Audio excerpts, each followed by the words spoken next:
Because you see, we are a humanitarian nation. And historically, we have been. Many people don't know this, but socialism started as a reaction to America. Because people in Europe, they looked at us and they said, wait a minute, look at those Americans.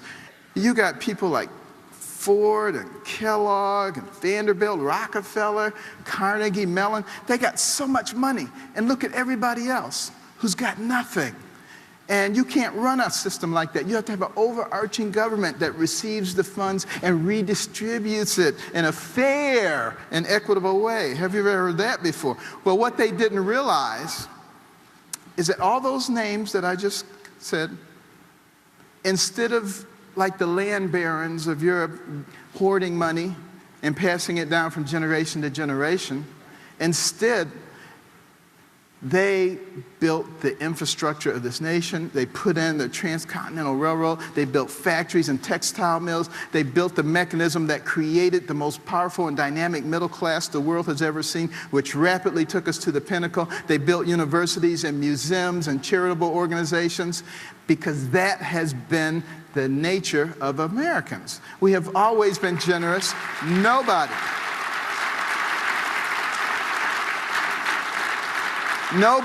is starving on the streets. We've always taken care of them. We have churches, which actually are a much better mechanism for taking care of the poor, because they are right there with them.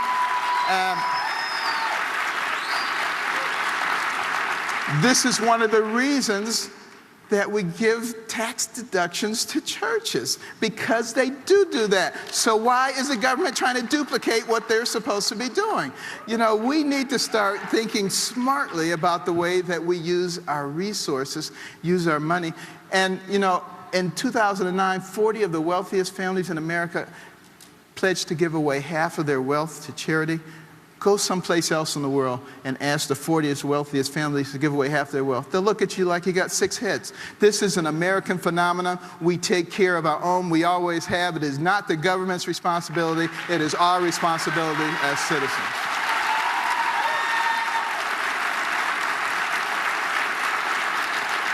And then, as long as we're talking about fairness, let's talk about taxes. You know, some people criticize me at the prayer breakfast for bringing up God and the Bible. I mean, it is a prayer breakfast, right? I don't understand that. But at any rate, you know, if God thinks proportionality is fair, who are we to say that it is unfair? The minute you begin to deviate away from proportionality, you begin to inject your own philosophy. And that is always going to lead you in one direction or another. I think that's why God had a program like that. You make $10 billion, you put in $1 billion. You make $10, you put in $1. You know, the guy who paid $1 billion just put in $1 billion times more than the other guy, but they get the same rights. What could be fairer than that? You know, that's ridiculous. Now, I'll tell you what is not fair. What is not fair is when you exempt some people and you say, there, you poor little thing. You don't have to pay anything. We'll take care of you. You know what? To me, that's very offensive, having grown up poor, because what you're saying is that I, the superior elite one, will take care of you. Why? Because you see, that superior elite group needs to be superior and elite. And they can't be superior and elite unless you have a whole bunch of people down there groveling around. So you keep them down there by feeding them. You know?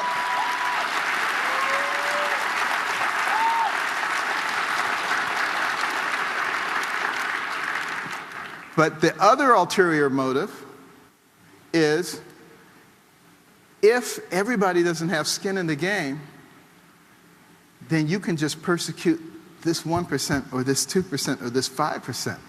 If everybody has skin in the game, you have to be responsible.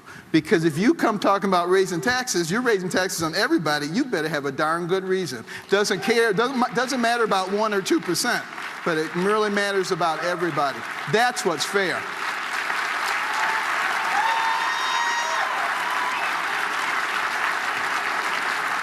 And then, just briefly, I don't have time to really go into it, but let me tell you something. Healthcare, 1/6 of our economy, if the government can control that, they can control just about everything. We need to understand what is going on, because there are much more economic models that can be used to give us good health care than what we have now. And we were asleep at the wheel to let it happen, but we have to find a way still to make it work.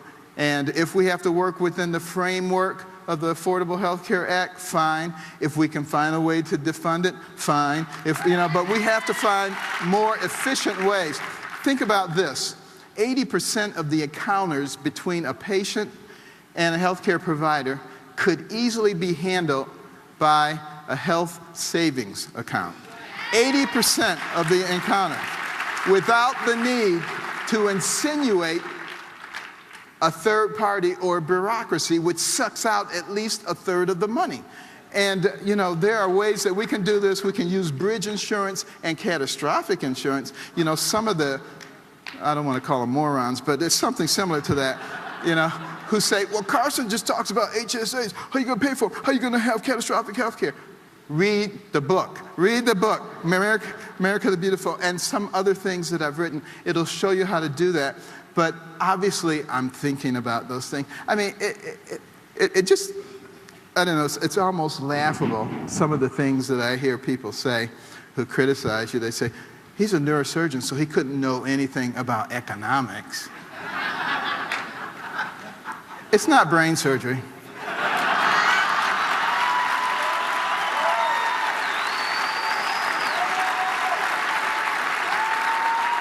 And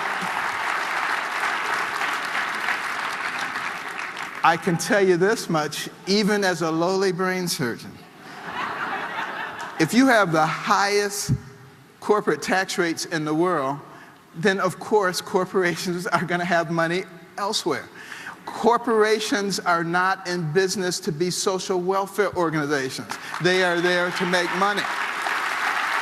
And a wise government knows how to use that to their advantage. There is a ton of money outside this country and inside this country just waiting to be unleashed to make all kinds of jobs and opportunities if we just treat them as our friends and not as our enemies.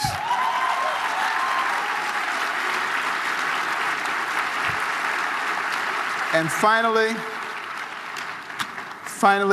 we have to resist this war on God.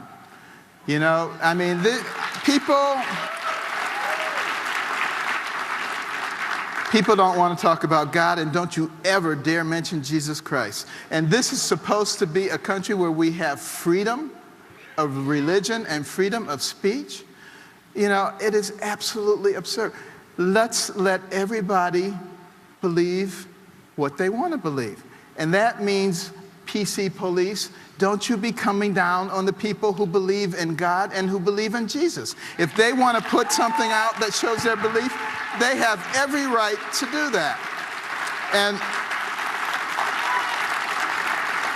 And we need to know, we need to understand that we are not each other's enemies in this country. And it is only the political class that derives its power by creating friction.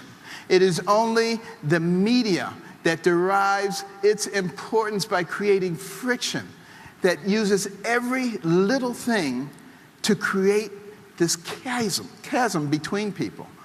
This is not who we are. We have much more in common with each other than we have apart.